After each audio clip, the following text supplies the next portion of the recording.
Alright, welcome back to weekly training. We have a lot of clips to get through today, so we're just going to go ahead and jump in. We're going to watch for a holding right here on the outside. This one, though, you have holding, he does wind up eventually making the tackle, but you still probably need to get, well, there's no problem, we need to go with holding on this one, because he had an opportunity to make the tackle further in the backfield, but because he was being held, the ball carrier still gets about 5 or 6 more yards. So even though he comes down the tackle, with him being held like that, and the runner still gaining yardage that could have been stopped because of the holding, we need to go ahead and still get that as a holding. The only time you would, if they make the tackle but they're being held, if it's right there at the point of contact, and there's no significant yardage gain after the hold. But in this case, they're still, like I said, 5 or 6 yards. So probably still need to go ahead and get that one.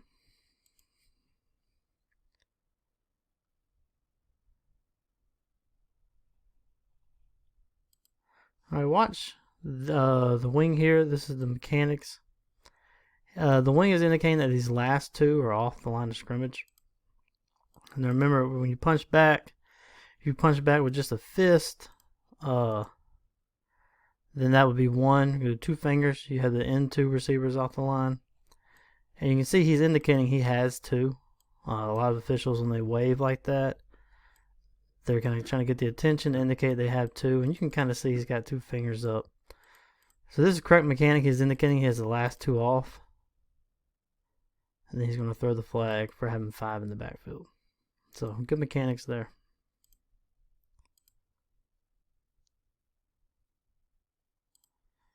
Watch this down here. The call was pass interference. More than likely this is just a hold. It is a hold because that's where the foul occurs. Ball is still in the hands of the quarterback when the holding occurs, and then once the ball is in the air, he's let go. So this is just holding, not pass interference. Now, if it starts as holding and it continues, and he's still got him in his grasp when the ball goes in the air, then holding is turned into pass interference.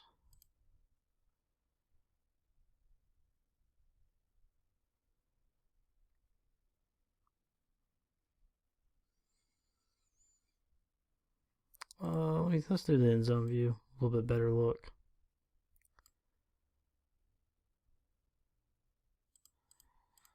Remember, we don't have face guarding anymore, so the only time you have DPI here is if contact occurred.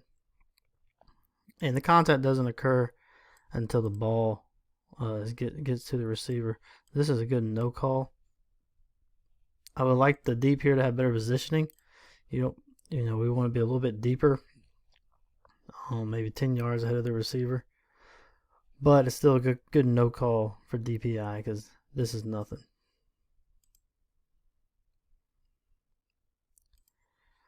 Watch the defender here in the black jersey.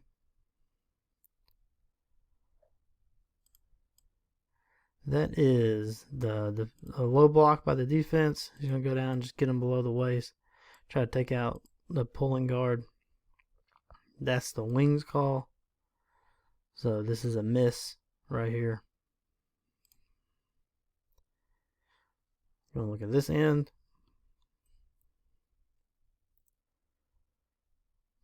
Don't know what he was trying to low block. So I mean, this is nothing obviously, but just gonna show this to show that he's probably being taught to go low, or he's just purposely doing it on his own. There's no, it's not an accident that he's going low.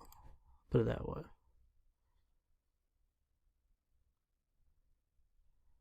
Same there. So it just comes in, takes out that pulling guard.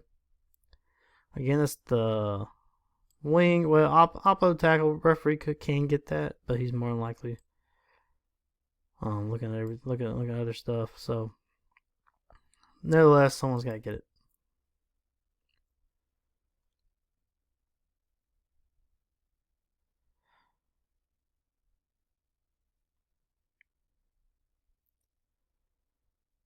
Right there on the kickoff. See right here, he's just going to take him low. I know there's a lot going on kickoffs, but in the from the block in front of the runner like that, we got to get an obvious block below the waist. Especially on kickoffs, punts. There's even more dangerous then. Here, they throw this one. It's going to come right as you're coming in the frame, right here.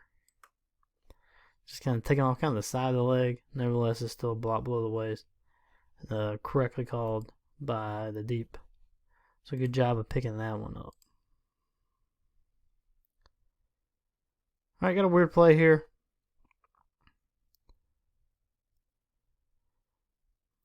If there's simultaneous possession, which this appears to be, remember we go with the offense.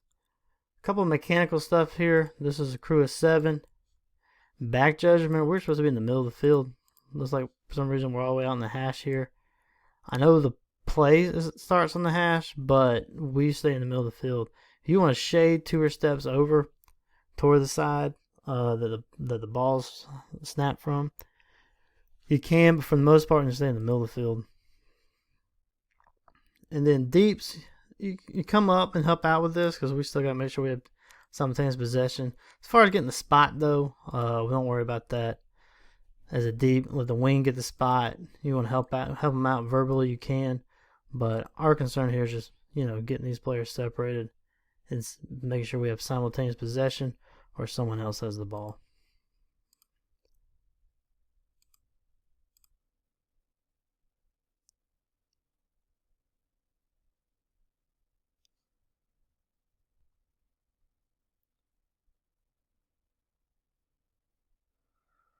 Alright, the question here is whether or not this is a defenseless player and whether or not it should be a foul. The receiver was injured on this play. But does not make this a foul. Remember, it's not illegal to hit a defenseless player.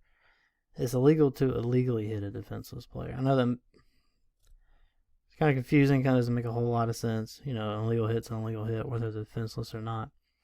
But you just need to understand, you can have a clean hit on a defenseless player. That in and of itself is not a foul. And what this defender does, he kind of wraps up. He doesn't complete the wrap up, but at least tries to. That, it helps us out a little bit when they wrap up. It kind of takes the judgment off of us a little bit. But, this is not spearing. He doesn't go high. He leads kind of with the shoulder there. That left arm wraps up a little bit. Just doesn't complete the wrap up. Again, this is not high. This is not, in my opinion, does not look like he's trying to punish this player.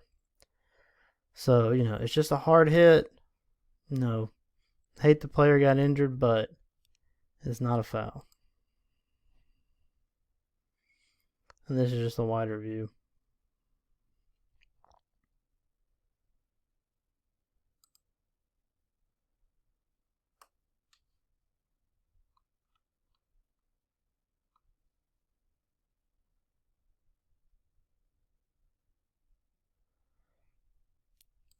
There's another one. Again, this is not hitting of itself is not illegal. It is a defenseless player. He does not go high. He does not lead with the crown of his helmet. His head dips down a little bit, but he's not leading with it. Now, I will say what I don't like is the step over. The Allen Iverson move.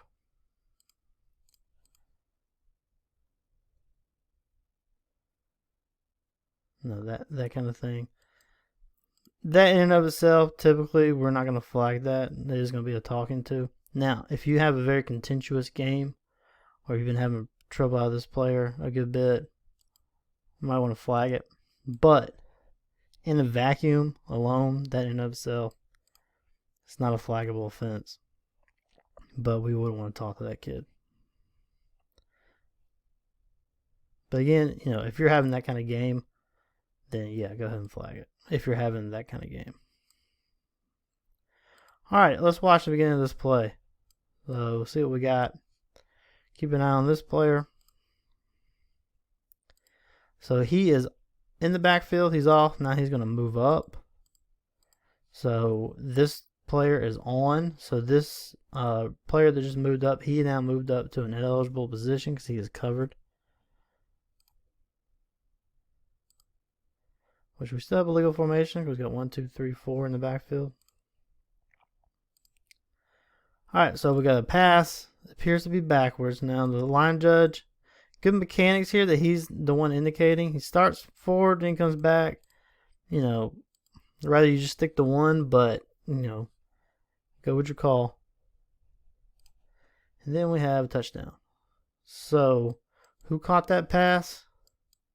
None other than our covered receiver that just moved into position. So there he goes. So, this should be an eligible downfield. Illegal touching as well since he caught the pass. No, never mind, not illegal touching, just an eligible downfield. Nevertheless, it should be a foul, no touchdown. It was missed by the officials. So we got to pay attention, guys.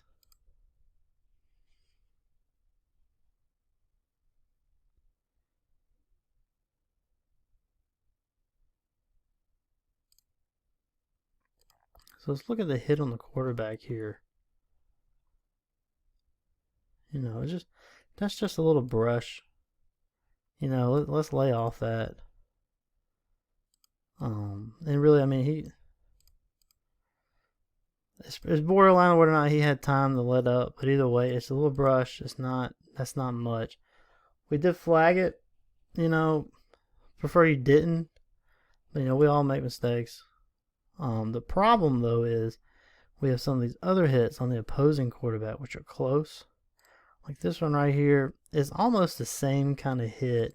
It's just a brush, maybe a little push, and that one we let go. I'm not saying we shouldn't let it go, because that's not roughing the quarterback either. But you compare that to the previous one, you know, it gives us the look of inconsistency, which sometimes the coaches, they sometimes perceive inconsistency as unfairness. Which, I mean, you know, this hit as well. Now this one is a good call, because you see number was at 90 coming in. He had time to let go, and he chose not to. So that's a good call. I just showed, you know, the first clip, you know, hey, we all make mistakes. Maybe the official threw it inside. I shouldn't have thrown that. That's fine. But then, like as I said, you compare that to the next one that was on the same level, and we didn't call it, especially on the opposing quarterback. That inconsistency kind of gives the veil of unfairness. Which, you know, obviously we're not trying to be unfair, but it's just, that's kind of where coaches come from. When we're not consistent, that's where that's kind of where they come from on that. Let's look at this one. This one we're looking more targeting.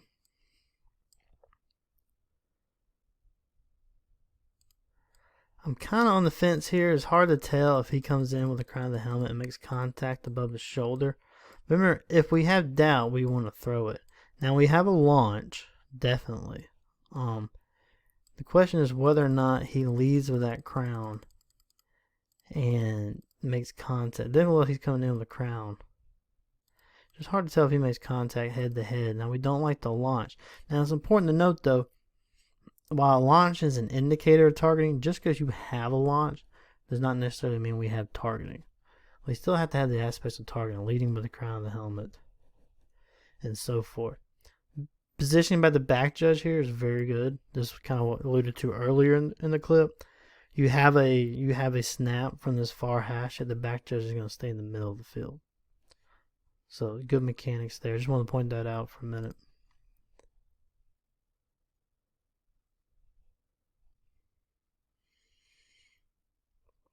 The same issue here. So you have a launch. Looks like he's coming in with the hands. Now, even if they launch, if their hands and forehead, they lead with that, and that makes forceful contact to the head and neck area, you still have targeting. Targeting doesn't have to be head to head. But it looks like he's getting him in the shoulders. Again, like I said, a launch in and of itself is not grounds for targeting. You still have to have the other elements.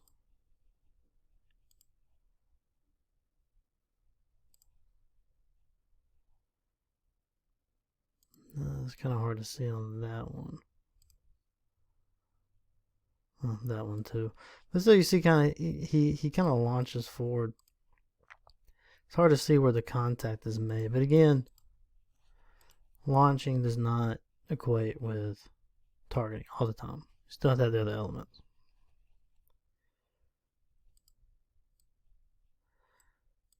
This one, you know, it's a little iffy. He's definitely not launching, but it's just, you know, I can't tell from here. Referee has a good angle at it. He saw what he saw. Definitely looks like he dips his head at the last minute, comes up with the crown.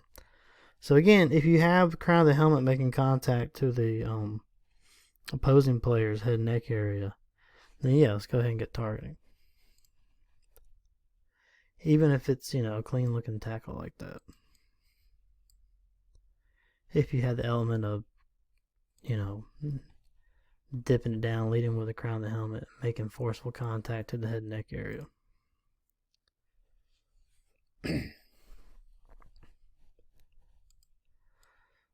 We're watching here. Remember, blocking the backs do not have to be significant. They just have to be hits in the back that illegally take the player out of position to make a tackle, which is exactly what this is right here. So that's a block in the back. Now, some have asked if this is blocked below the waist on the other one. No, because he kind of, if you watch it, this the player in the blue, he leaves his feet to avoid the other player on the ground, and then he gets hit below the waist. So that's not a block below the waist, but it is a block in the back right there before.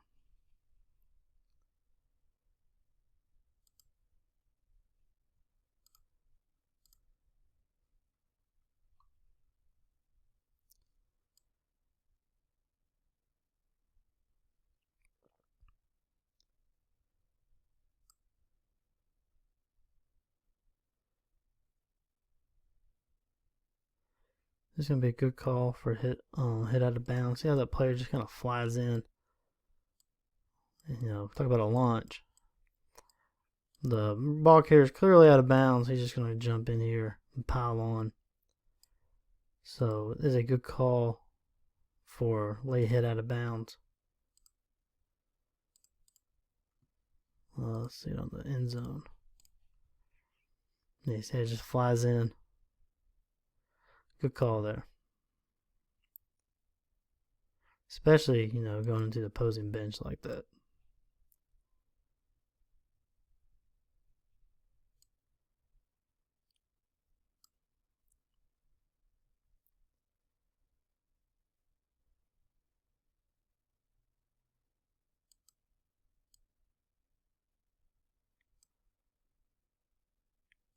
Watch lowering his head right there. See how he comes in the crown of the helmet and leads with that? And makes a little less forceful contact coming to the crown of the helmet. I think we got this. I think a flag comes. Yeah. So good call there. You know, those are tough to see. But definitely they're coming in, lowering their head and leading with the crown of the helmet. They make forceful contact. We definitely want to get that. So see how he's coming in right there. Even when the ball carrier lowers their head like that, typically because they're, you know, they're shielding themselves from being delivered a blow. Defender, if they have their head down like that and they're leading with the crown of the helmet, we're still going to pop that for targeting. Because, you know, they've already put themselves in a position to target by lowering their head like that. Or leading with the crown of the helmet. Not just lowering their head, but, you know, leading with the crown of their helmet. Alright, we talked a little bit about carrying a ball carrier over, or aiding the runner, whatever it's called. We typically said, no, we're not going to call it unless they pick him up and try to carry him across the goal line. Well, here you go. Picking him up and really trying to carry him across the goal line. So that's aiding the runner. The other ones we see where they just kind of push them.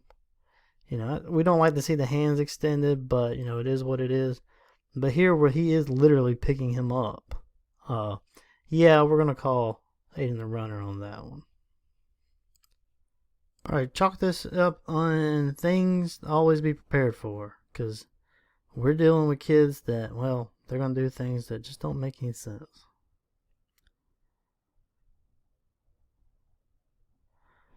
Kind of gets cut off short there. Basically, you can see this. Our player, when the ball's surrounded by K players, is going to come in here at the end and for some reason try to grab this ball with 4 K players around it. So you just got to be prepared for that.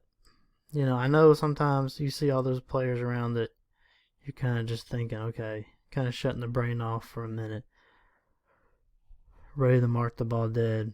But, like I said, these kids, we're dealing with 15, 16, 17-year-old boys. They're going to do things that, like I said, don't make any sense.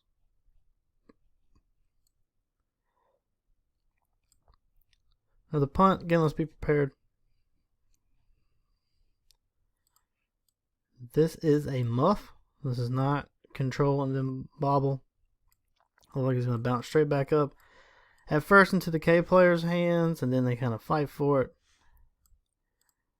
If you have dual possession, which doesn't look like dual possession, especially not as clean dual possession as the previous one we saw earlier, the ball would go to R. But this looks like it's going to be a recovery by K. A couple things here. No beanbag. This is not a beanbag situation. Remember, a beanbag is catch, control, and then fumble. There'll be a beanbag that. You're not going to beanbag him up unless you're just beanbagging the spot because you want to dig around in here. But you know, if you're beanbagging the muff, the beanbag would go here. But remember, we don't beanbag a muff, so there's no reason to come back to this point for a foul, and there's no reason to beanbag the spot of recovery because you know it's a spot of recovery. Now, if you're beanbagging the spot because you want to try to dig through the pile and you don't know, you know, you still want to have that spot. That's fine. It's perfectly fine. But I don't know what the flag is for. I will say though, this is a crew of 6, so this is the side judge. Side judges, we stay off the field. We are not on the field like the field judges on a punt. We stay off the field. Field judges for a punt, if they're that far over, yeah, go ahead and get off the field. Side judges though, you should be over here. We do not come on the field for a punt if you're the side judge.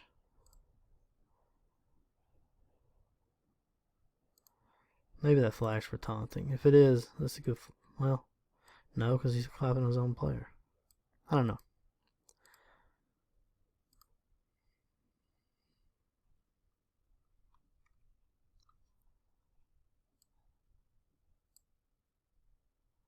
Let's look at mechanics here.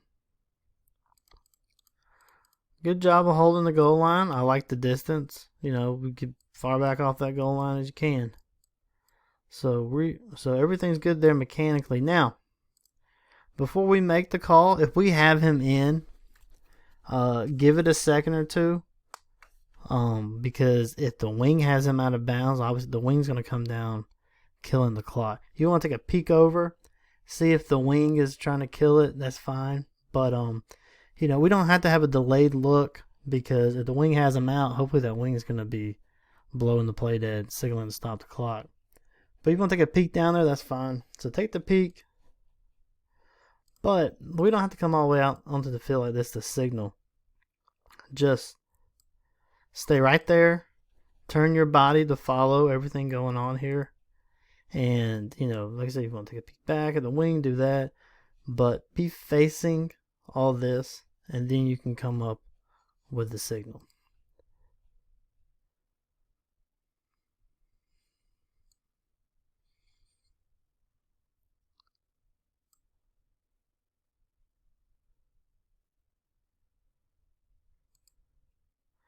Good job, wing, of staying on the goal line. I would back up a little bit more, but that's just a personal preference. I like to have plenty of space. So maybe back up a little bit more there, but good job of staying on the goal line, following it through, and facing the players as you signal. Now, this is one reason I don't like the finger whistles, because it looks like first we're just giving a dead ball signal. But if you're going to use a finger whistle, blow it, then come up. I mean, honestly, for a touchdown, there's really no reason to blow your whistle because the touchdown signal is indication the play is over. So, but good job of being on the goal line, staying on the goal line. But like I said, I would have had backed up a little bit more, but that's personal preference because I like a lot of space.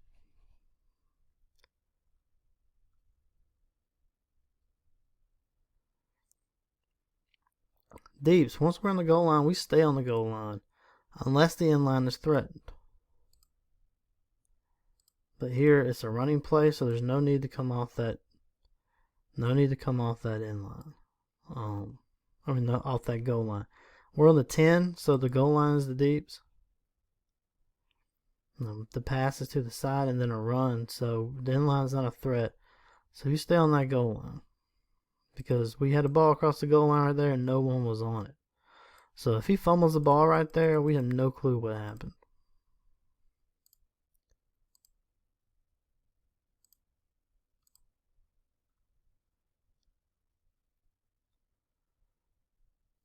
This is another be prepared for anything. First of all, remember on onside kicks, we treat the cage restraining line as the line. It's a plane. Do not cross the plane. Do not have your foot on the line. So the ball has not been kicked yet. We have a foot on the line, so we should be killing this now all sides.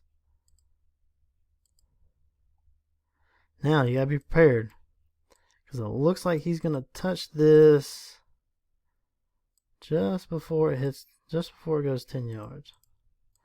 One question too we gotta ask: is this a pop-up kick? No, I mean it's driven to the ground, but I don't think it ever gets high enough to be a pop-up kick. But we do have to prepare the rule right there. It's tough play. Glad I wasn't one having to make the decision. But good job coming in and seeing who has that ball. But yeah, this is a tough one. I don't know. If he touched it there, then it's first touching. But if he got it there, then no. Yeah, I don't know. That's tough.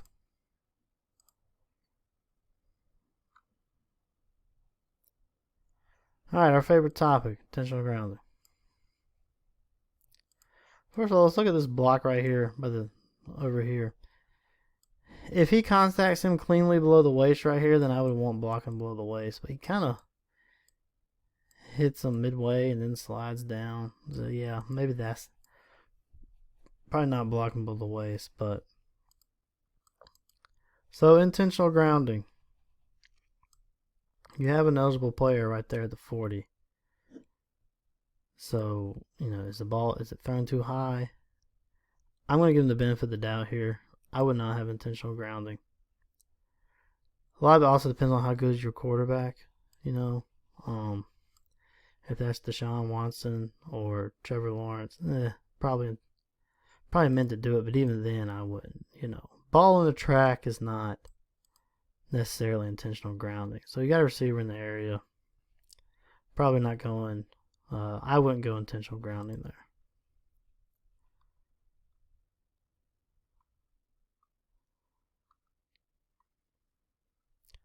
So we appear to be down right here. We got an elbow on the ground.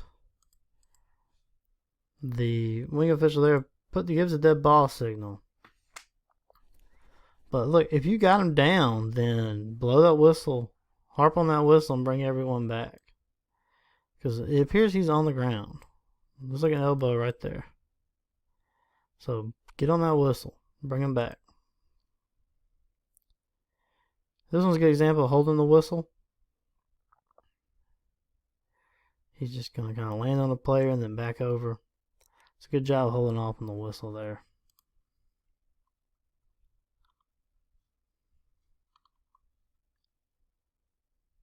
This is a weird play.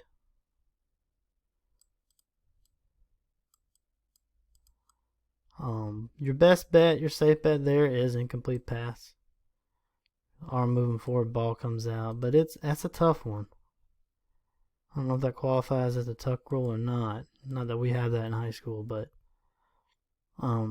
good job. I like going with incomplete pass here. I think that's your safest bet. Good job of selling it there, the wing official.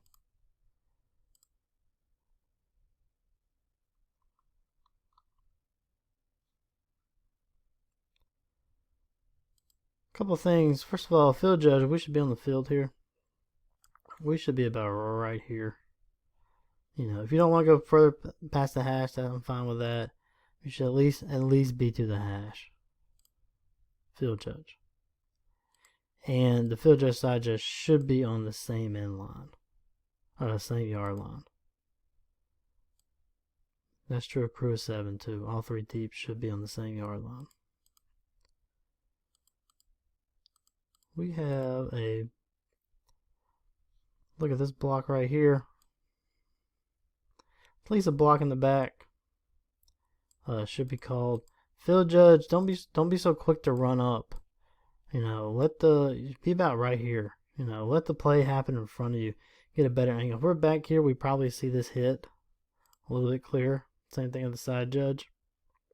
So, you know, give yourself some room, space to work on these.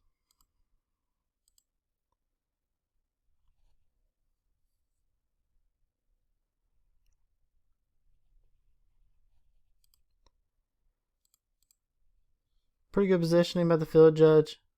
You still want to give yourself space to get back to the sideline when the ball is caught. And that's the thing too. Once they're caught and he starts working his way toward you, go ahead and start backing up toward the sideline so we can be on the sideline and out of the way. Blocking the back right here, again, it's not much, but it is a push in the back. Field judge, if we're working our way toward the sideline, we may see that. Wing does get it. It's a good job of the wing there picking that up. But remember, field judge, once that ball is caught, go ahead and start working your way to the sideline so we can be on the sideline.